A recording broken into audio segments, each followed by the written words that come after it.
So lower repetitions, higher weights, higher skills, more intervals can influence somebody to increase their musculature.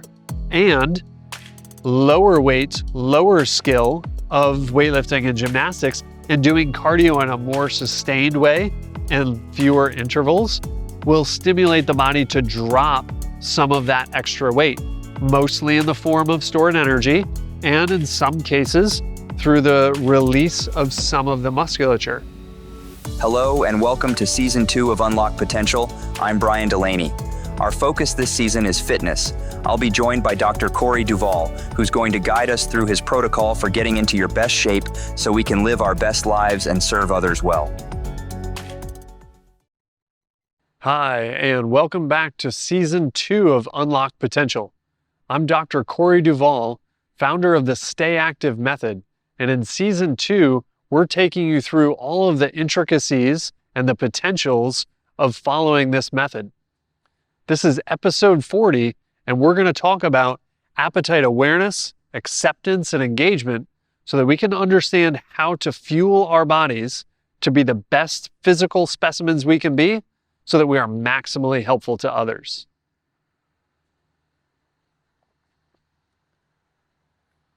Appetite awareness, acceptance, and engagement is one of the main pieces of the recovery and restoration protocols through the Stay Active Method.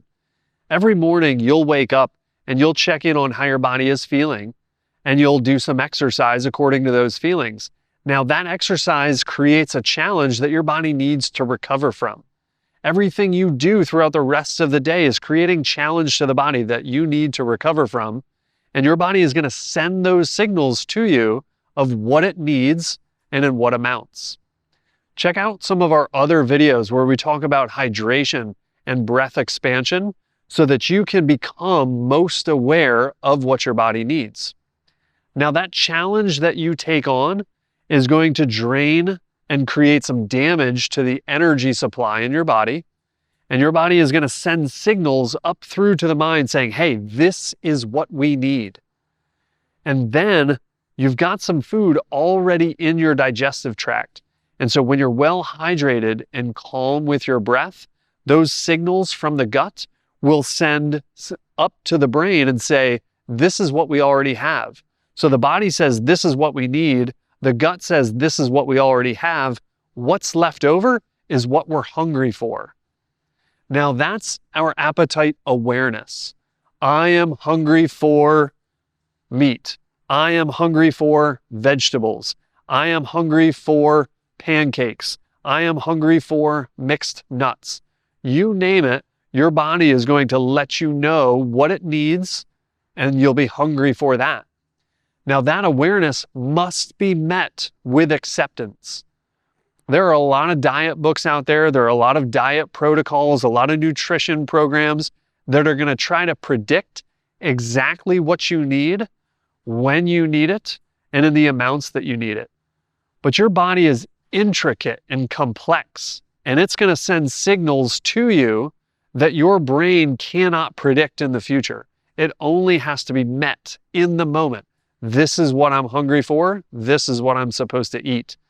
And so if you follow some of those nutrition protocols and you don't accept what your body is asking for, then you're not going to be able to engage it. And what do I mean by this? You exercise in a way that utilizes some carbohydrates. And so your body will need those carbohydrates in order to fuel you for that exercise. You'll be aware that you're hungry for those carbs, but then you'll say, ooh, I've had too many carbs already today. Or you'll be hungry for fruit and you'll say, ooh, fruit has too many carbs. I've got to back off of that. And that means that you're not accepting what your body is actually asking for. And this creates a problem, which we'll go over in a little bit. And so we must engage what we're aware of that we're hungry for. If a diet says, hey, you need to eat extra food in order to perform a particular way. You're trying to gain muscle. Make sure you get your protein in. You're trying to gain muscle. Make sure you get enough calories in. Well, if your body is not asking for that food, but you try to tell it it needs it anyway, you're not engaging in the right way either.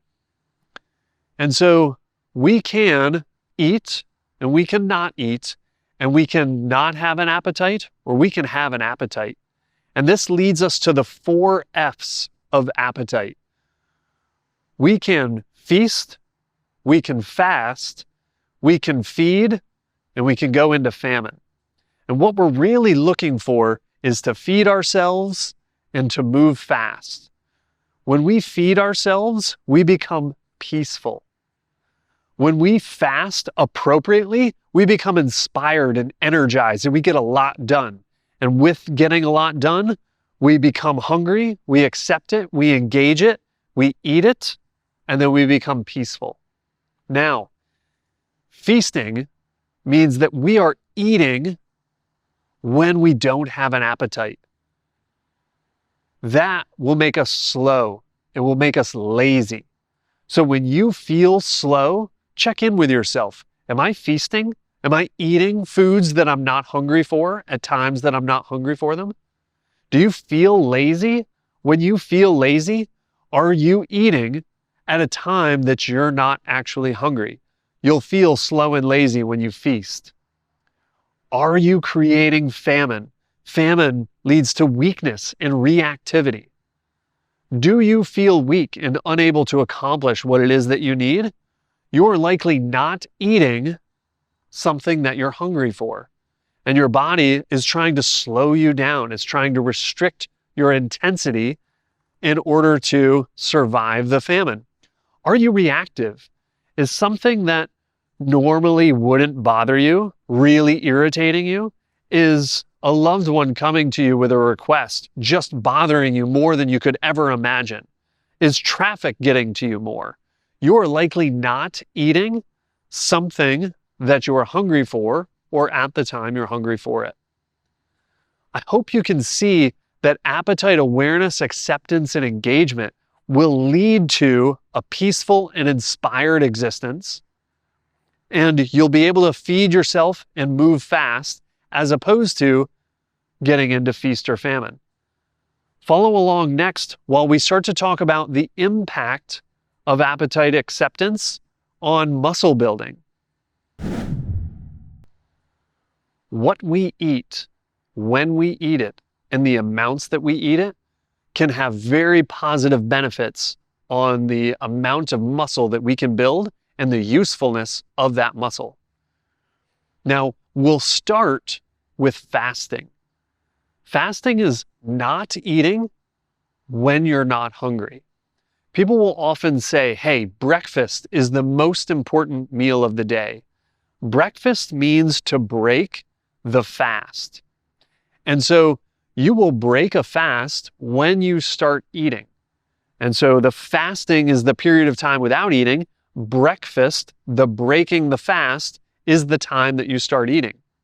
However, if you are not hungry and eating that first meal of the day, you're not breaking the fast in a healthy way. You are feasting. You're starting to eat when you're not actually hungry. Now, that can be positive because it does repair and build muscle. However, when we're fast, we are capable of stimulating muscle growth. So what do I mean by that? You're going to wake up in the morning and you're going to check in with your body. And if you are hungry, you should eat what you're hungry for and how much you're hungry for it. That is feeding. That is going to repair and build muscle as well. But if you wake up in the morning and you are not hungry and you can restrain yourself from eating, you're going to move fast at the gym that morning. And when you move fast, your brain fires more musculature. It pushes to a new level. And when it fires more musculature and pushes to a new level, it stimulates the growth of more muscle.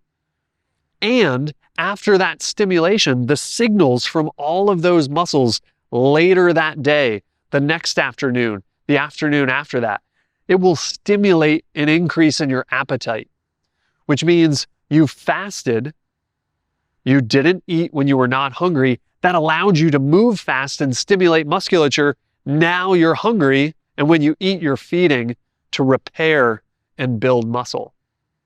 However, if you wake up in the morning and you are not hungry, but you choose to eat, you're breaking the fast in a way that creates feasting. And feasting will make you slower and lazier. Evolutionarily, you had some extra oomph to go a little farther on a hunt, to gather a little bit more food to bring back to camp. And so having that slightly leaner, less food in the gut would stimulate you and inspire you and motivate you to go do a little bit more. That inspiration allowed you to push to a new level. Then you ate once you had gathered. You ate once you were successfully hunted. Once you had successfully hunted, you felt peaceful.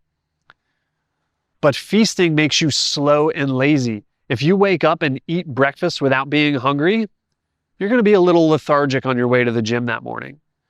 You're going to be a little less likely to push to that next level that morning. You'll move a little slower because you don't have that edge. You don't have that drive. And so a full belly reduces your drive. A slightly emptier belly inspires you and gives you that edge to push yourself. So when you wake up in the morning and you're not hungry, but you eat, you will potentially build and repair muscle. But ultimately, in the long run, it's going to make you slower and lazier. And so when you're slow and lazy, you're not going to stimulate. You're not going to challenge yourself to break to new levels. Your strength levels will drop a little bit, and you will not feel as fast. However, if you wake up in the morning and you are hungry, but you want that edge that fasting gives you, you want that edge, that slight appetite, or that you want that edge that slightly less food in the belly gives you, but you're already hungry and you restrain yourself from eating, you're teaching your body it's famine time. And famine makes you weak and reactive. And so if you are hungry in the morning and you don't allow yourself to eat, you're going to feel weak in the gym. You might get a little lightheaded. You might just not be able to lift the weights as well. You might feel, ooh, this weight feels a little heavier than normal. You're putting your body into a famine by ignoring your appetite. And so in doing so, we can actually waste away our muscle, because the fact that we're challenging the body but haven't fueled it yet stimulates your body to start to break down the protein stores. It reduces your muscle mass. It reduces the density of the cartilage that cushion your joints.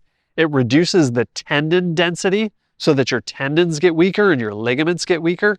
Long term, your body could even start to weaken your bones, leading to osteopenia and osteoporosis, because you were hungry, you didn't allow yourself to eat, you put your body into a slight famine, and then you challenged yourself. Wrong way to go.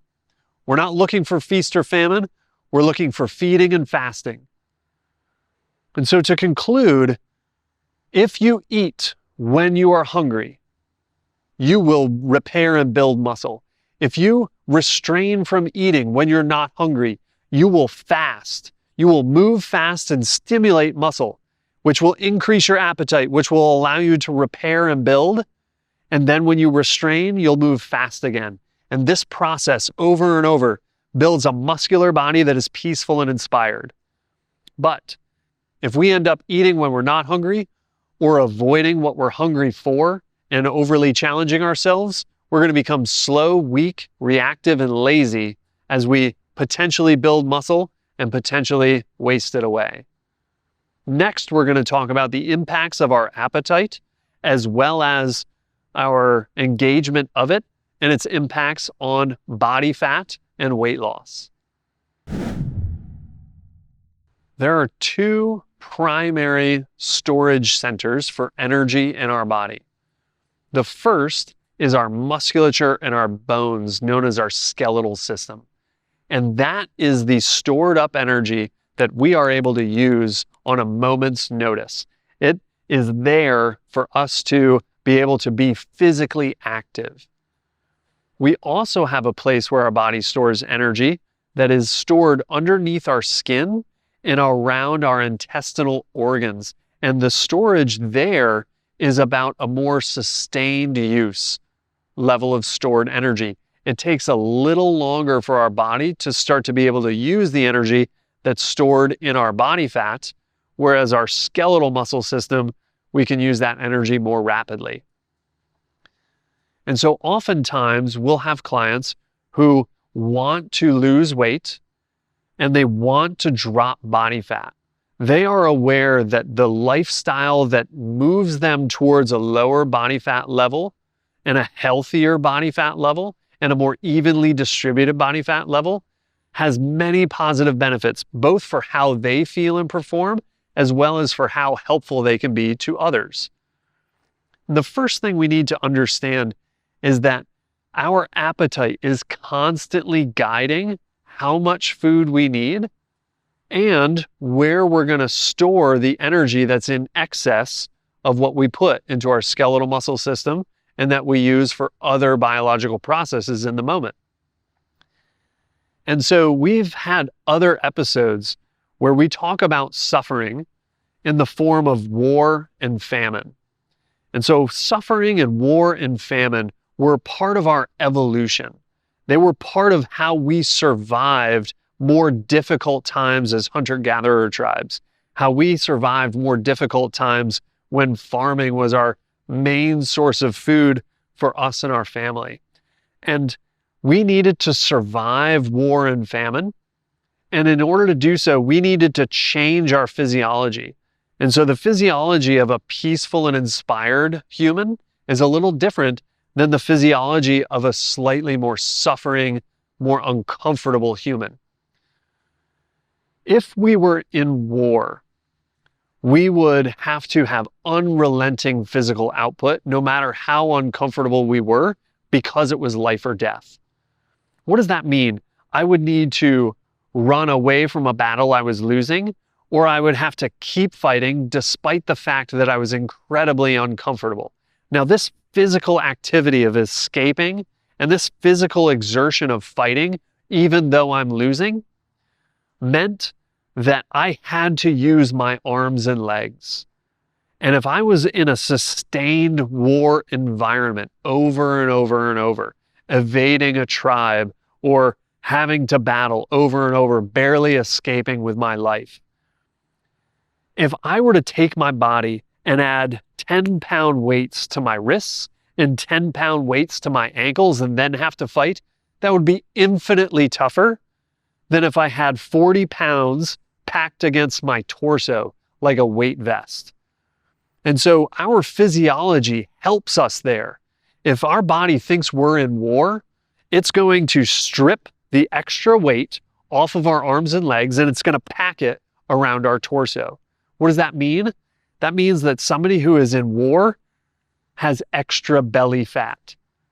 Somebody who is challenged beyond their means is going to have thinner arms and legs, maybe even veiny and muscular arms and legs, but they're going to have extra right around here.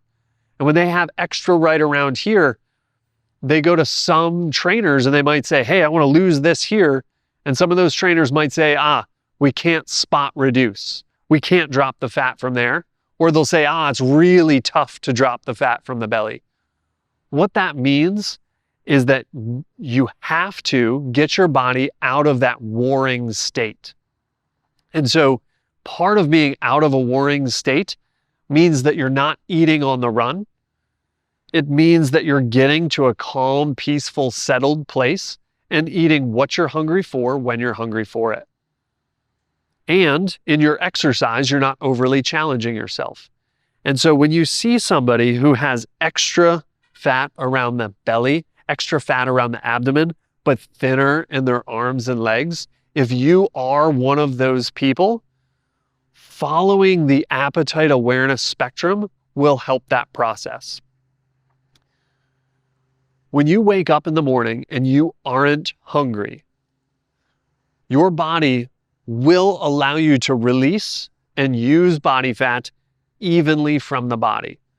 So you wake up in the morning, you're not hungry, you allow yourself not to eat, you engage in some exercise appropriately, and when you engage in that exercise appropriately, your body uses the energy that you have stored to help that repair and rebuilding process.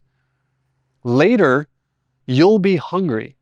And when you're hungry, you'll eat the amount that you're hungry for. And when you eat the amount that you're hungry for, you're peaceful and inspired back and forth.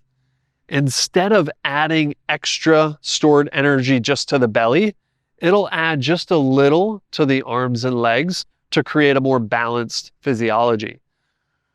Then, when you go back into the fasting and you stimulate yourself again, you'll release and use that stored energy evenly.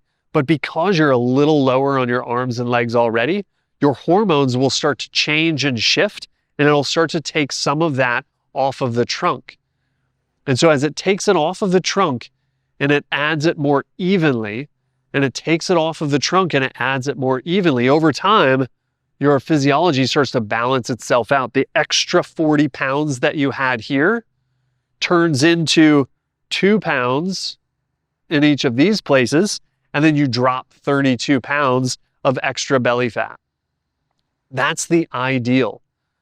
Now, sometimes we're thinking to ourselves, oh, I need to fast to lose some weight.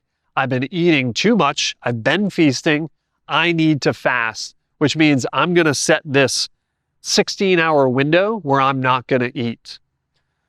Well, if you set a particular window where you're not going to eat, if you set a particular number of days a week that you're not going to eat, if you say, I'm going to cut out carbs, or I'm going to cut out this other type of food, you might be putting your body into famine. Meaning if your body needs some of those carbs and you don't feed them and you restrain yourself, you don't eat, you're going into famine. Now, what happens in famine? You are going to release and use your stored energy. That's correct. So when you're hungry and you don't eat, your body weight's coming down. So the scale might show some improvement, but what's it doing?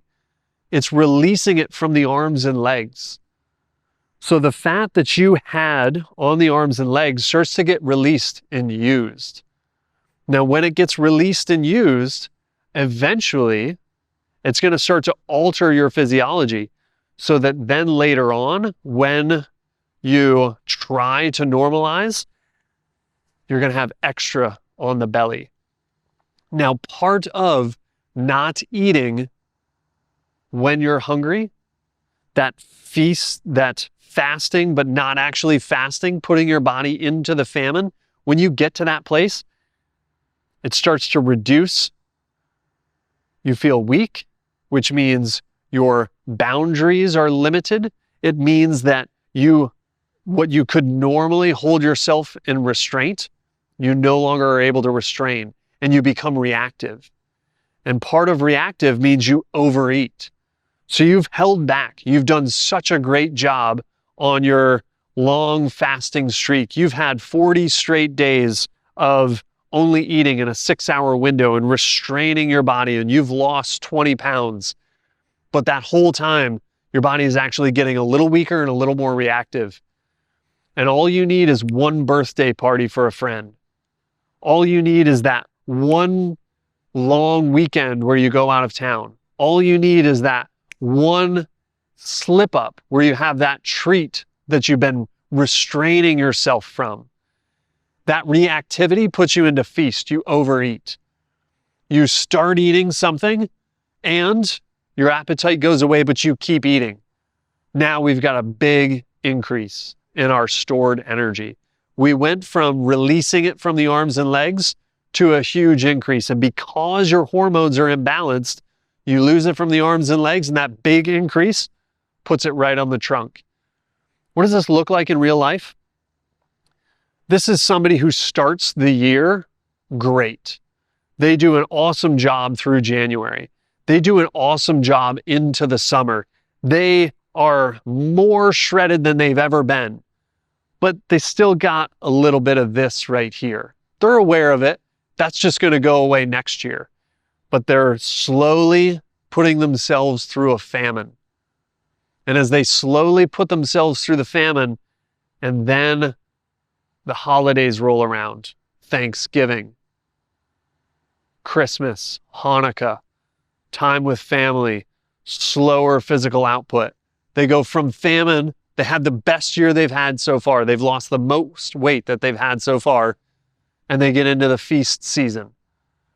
And they overeat, and what they had done was lost 20 pounds. Now they add 25 pounds and an extra 5 pounds around the trunk. They're demotivated. They feel weak and reactive. They feel slow and lazy when the new year comes around. They're like, oh, that's just aging. And that process slowly continues until a few years later, it's the new year, and they start the whole process again. Super motivated, but again, they go through that feast and famine cycle.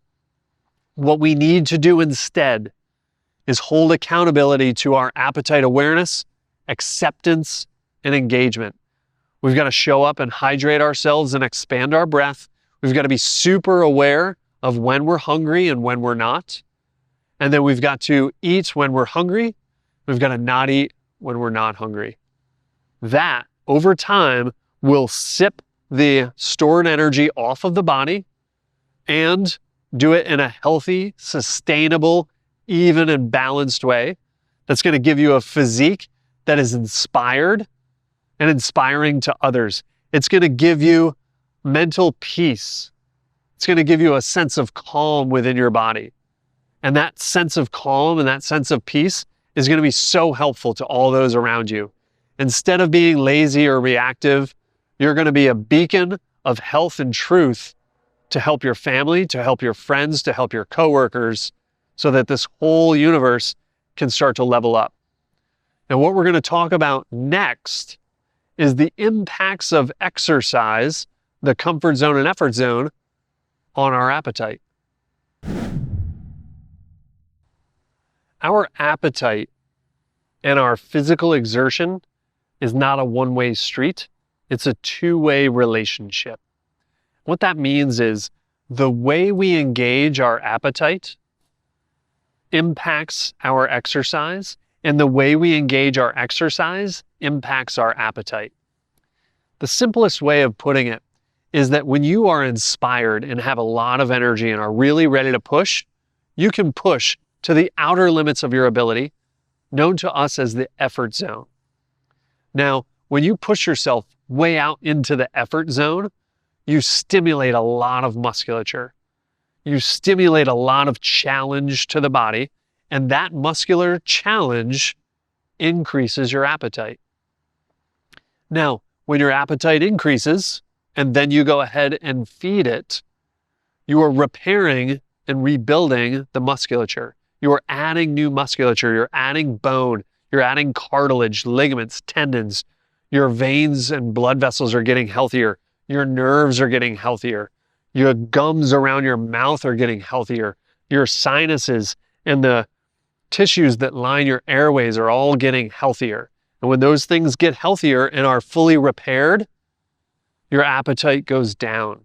And as your appetite goes down, if you restrain from eating, you again feel inspired. And from that inspired place, you push yourself out to the effort zone. And this is how we make progress month after month, year after year, decade after decade. Now, part of that feeding process is a feeling of peace. You don't have really big oomph level efforts. You have a sense of calm and a sense of peace. And the slight fuller belly reduces that extra edge and that extra drive. And so when that occurs, in our language, we're going to work within and at the edge of the comfort zone. And when we're within and at the edge of the comfort zone, that movement is so necessary to help us move the food through the digestive tract, to move what we've absorbed out to the tissues where our body needs it with blood supply, and to move all of the damaged tissue out of the body into the circulation, and so we can release it. And so we have to stay within the comfort zone while we're in that more peaceful state. If we overly challenge ourselves in this case, that extra challenge starts to create that suffering effect, that war and famine effect. And so if we stay within the comfort zone, we will again be re-inspired. But if we start to push ourselves too soon, bad things are coming. Now, sometimes we make a mistake. Sometimes we have to learn a lesson. And what does that mean? That means that sometimes I eat and then 20 minutes later, it doesn't feel so good. I ate something I wasn't hungry for in the amount that I was not hungry for it. And so I don't feel well. And when I don't feel well, it wasn't because I necessarily did it on purpose. It was because I didn't realize it until later. And when I realize it later, if I try to punish myself by going into the effort zone, I'm actually just creating more war. What that tells your body is that you just had a chance to eat, but now you're under attack. Instead of having peace and space, you're under attack. You've got to go. So pushing out to the effort zone after feasting, no, that puts you in that suffering effect, and that's going to alter your digestion. It's going to alter your tissue healing, and it's going to store more body fat around the trunk. So when you feast, you might feel slow. You need to do some work within and at the edge of the comfort zone. You might feel lazy when you've feasted. If you feel lazy, the hardest thing to do is still work, but not too much. What does that mean? I feel slow and lazy. I'm going to punish myself and go to the effort zone. Well, then your motivation goes away even more. So I feel slow and lazy. You know what's really difficult? Doing some and not too much. That's where the strength is built mentally. That's where the strength is built in your discipline to show up after a mistake, after eating something you weren't hungry for, whether you intended it or not, showing up when you feel slow, showing up when you feel lazy, and doing some work, but being within and at the edge of the comfort zone. When you stay within that comfort zone, you get the same positive benefits of moving that extra food through your digestive tract. You get the positive benefits of clearing out the damage and increasing the blood supply to those tissues. Such a beautiful thing, but super challenging. You might find that you were hungry, but you didn't have the opportunity to eat at that moment. You didn't plan ahead. You were hungry for vegetables, but you forgot to pick some up from the grocery store. You were hungry for some fruit or some meat, but that old habit of I'm not supposed to eat fruit after 6 p.m. crept into your mind, and you wake up the next day. You had avoided something you were hungry for, and you feel weak, and you feel reactive. That weak feeling, you still need to show up. And when you show up and do some work at the gym, when you show up for yourself and still challenge, but not too much, you're going to strengthen the signals that tell you what you're hungry for. So what you avoided the day before, you become aware you're hungry for it. It's going to strengthen your discipline to plan accordingly. You showed up to the gym, which means you're going to plan what you have to eat and when you're able to eat it in the future. Now, those are mental things.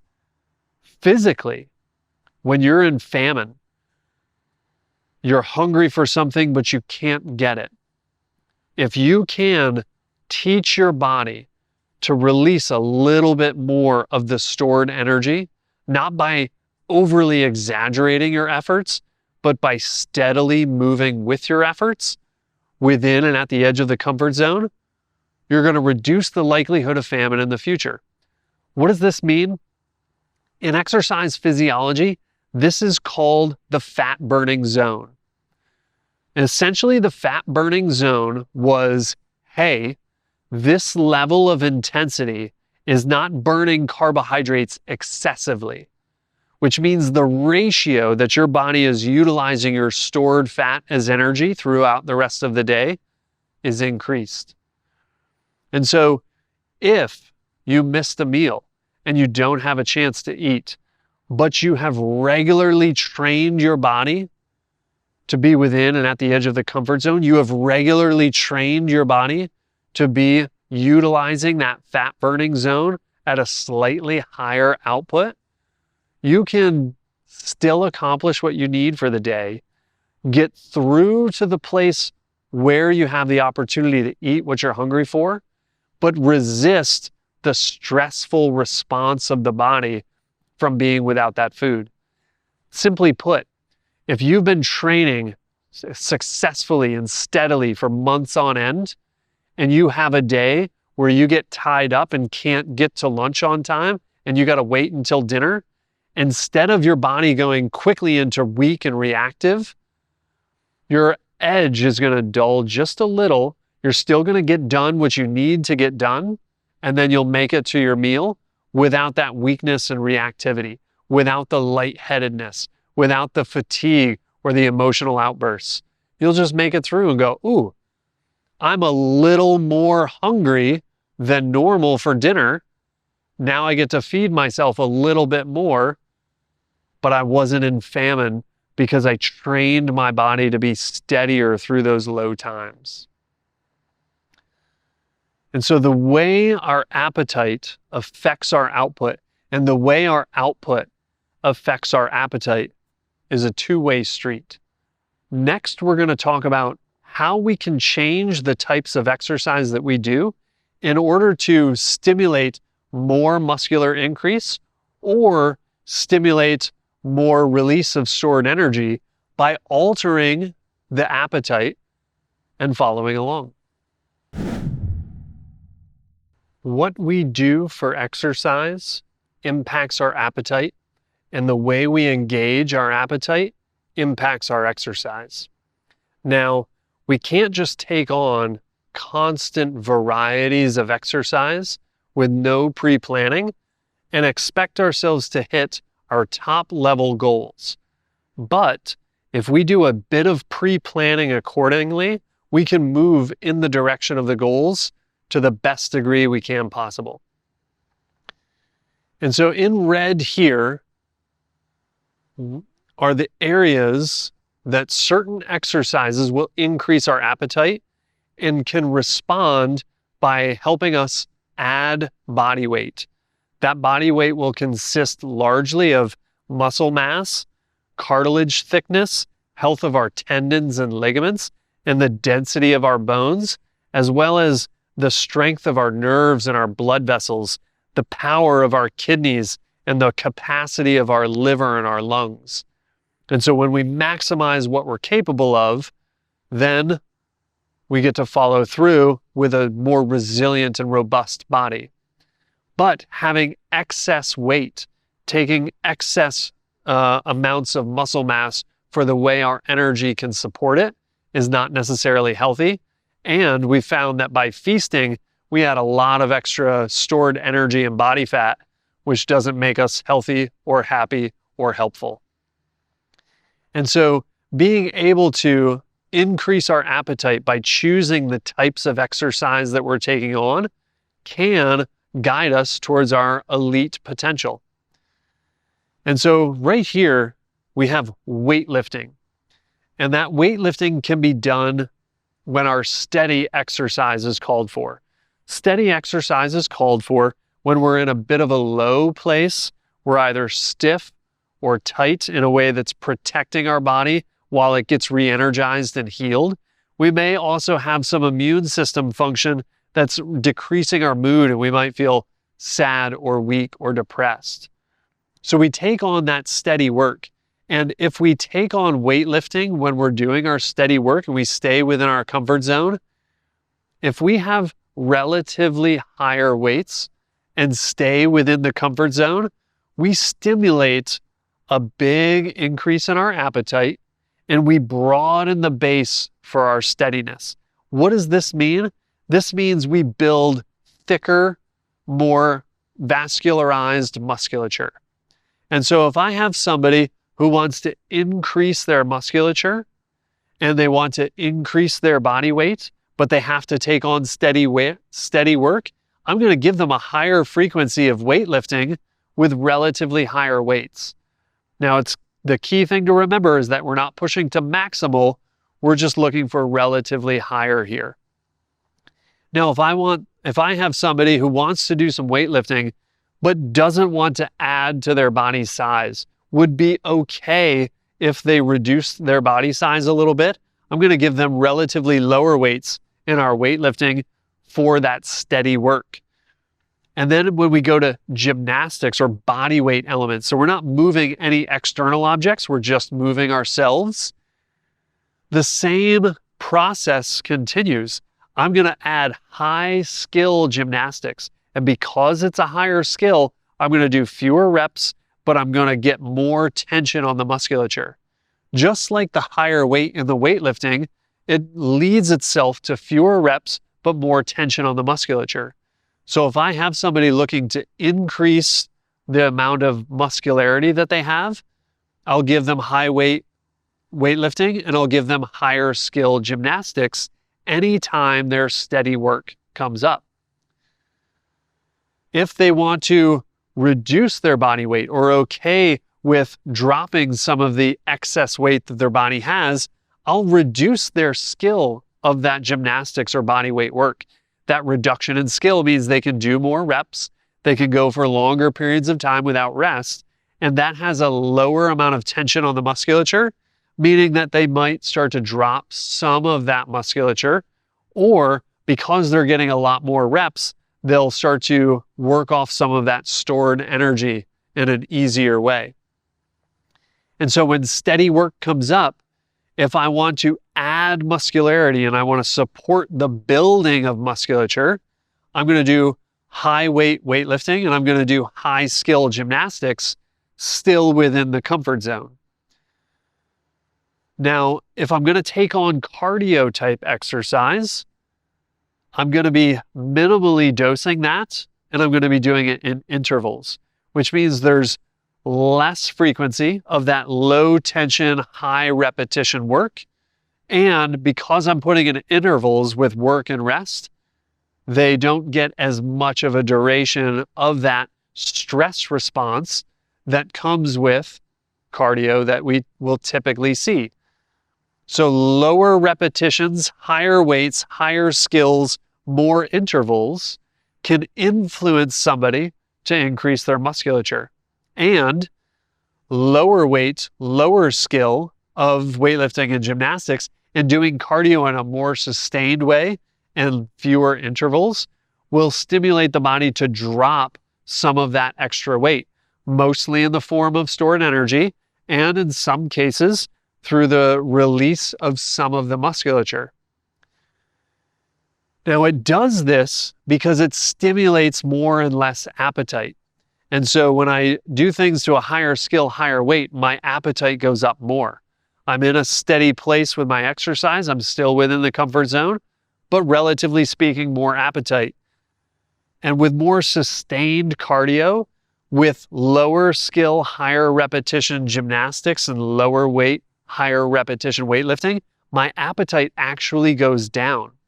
And so as my appetite goes down and I engage that and I go ahead and eat less, I become faster.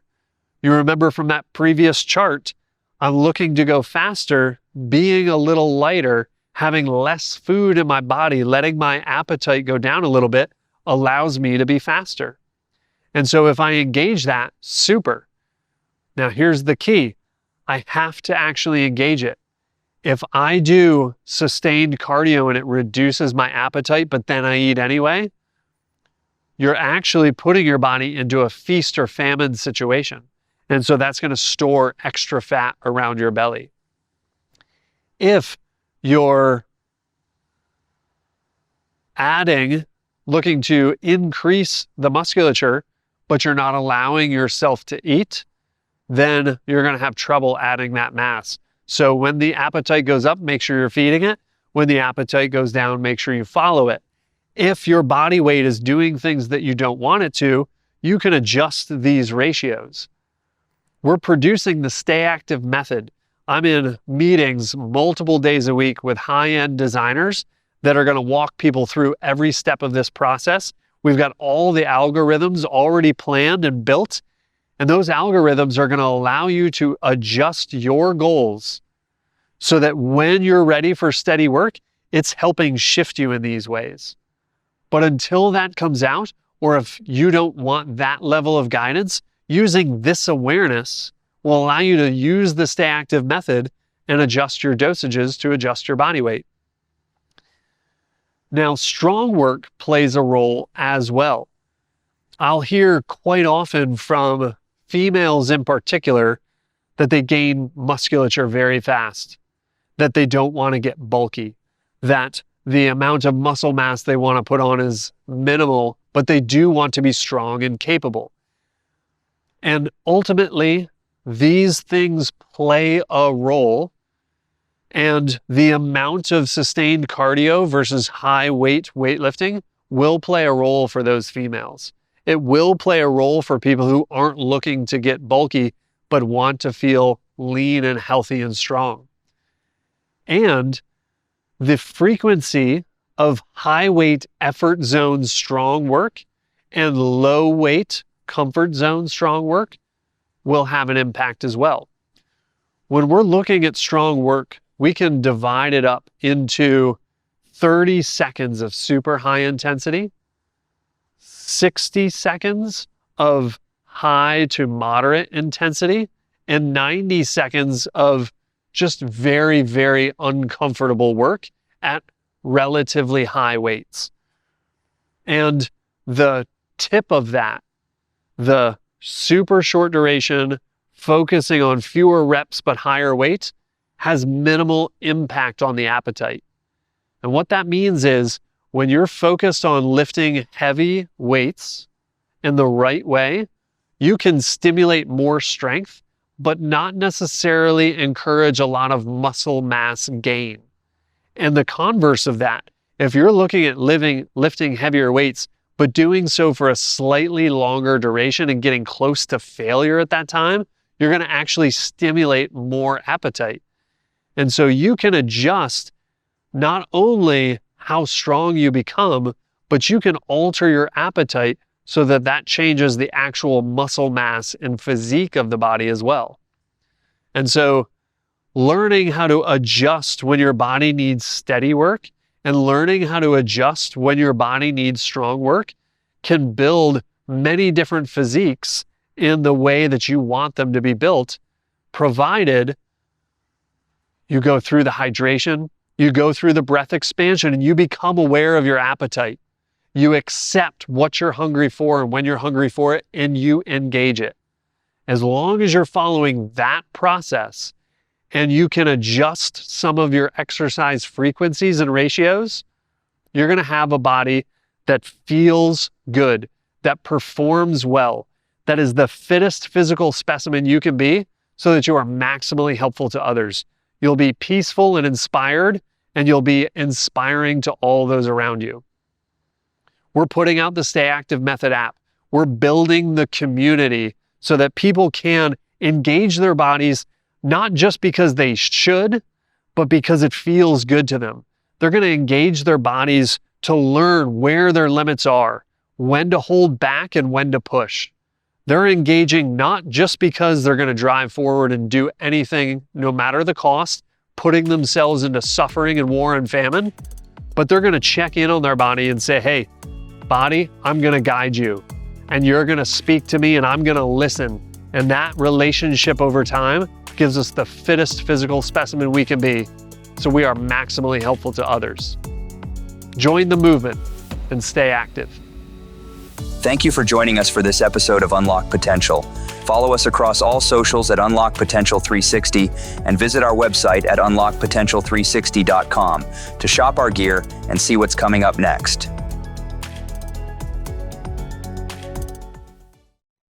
The information and views expressed by our host or guests on the Unlock Potential podcast are their own, and not a substitute for professional medical or fitness advice. Always consult with qualified healthcare or fitness professionals before starting any new exercise program or making changes to your current routine.